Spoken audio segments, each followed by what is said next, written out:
And if we look at the actual resistance genes, because this is a very interesting sort of thing to see what resistance genes there are. And this is one of the reasons why we looked at tetracycline in adults, because we know a lot about the resistance mechanisms.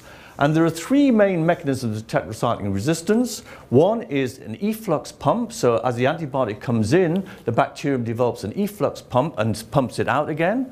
And secondly, the ribosomal protection proteins. Tetracycline works by inhibiting protein synthesis. It inhibits the deposition of new amino acids on the growing peptide chain. And ribosomal protection proteins realign the ribosome so that it becomes effective once again. And these are the efflux protein genes. You can see there's quite a wide range of different types of tetracycline resistance. So when we think of antibiotic resistance, we must also think in terms of the specific resistance mechanisms. Tetracycline is a bit of an extreme example because there are about 30 different genes that encode resistance. 30 different genes, 30 different ways of getting tetracycline resistance.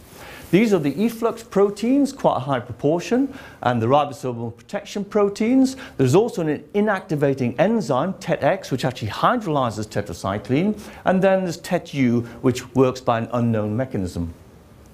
And in these different batches of individuals, you can see that the most prevalent ones tended to be TET-M, TET-W, and TET-Q. These are the most prevalent antibiotic resistance genes.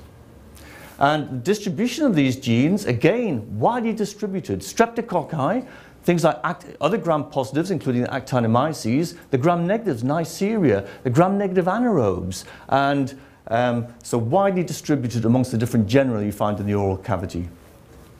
And this just shows the prevalence of these resistance genes in the individuals. For example, in streptococci, percentage of isolates harboring these, 35%. And you can see that the different tetracycline resistance genes, quite a wide number.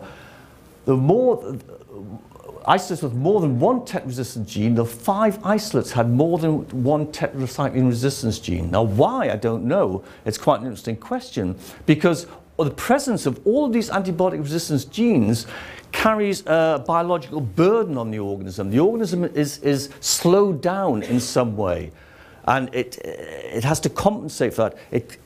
And as soon as once there's environmental pressure on the organism, it will sacrifice something to have one of these tetracycline resistance genes, because that's the way it survives. But why an organism would have 5 different tetracycline resistance genes, we really don't know. This is the distribution of the various genes amongst the gram-positive and gram-negative species, with TET-M and TET-W and TET-O, fairly equal distribution, but with TET-Q and TET-S, far more amongst the gram-negative organisms than the gram-positive organisms. And again, TET-M, TET-W, and TET-Q, these were the most common antibiotic resistance genes, and very, very worryingly, they were contained within broad host range conjugate of transposons. Now, what that means is a conjugate of transposon is a way of inducing horizontal gene transfer.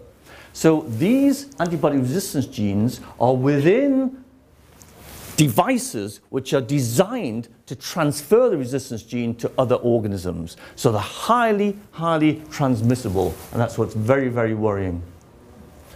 In the kids, the most prevalent tetracycline resistance gene was TET-M. This was found in 82% of isolates.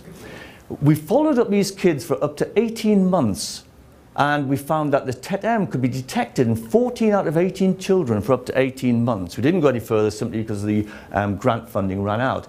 But these are not just random isolates. They persist. They're colonizing the oral cavity, which is really worrying.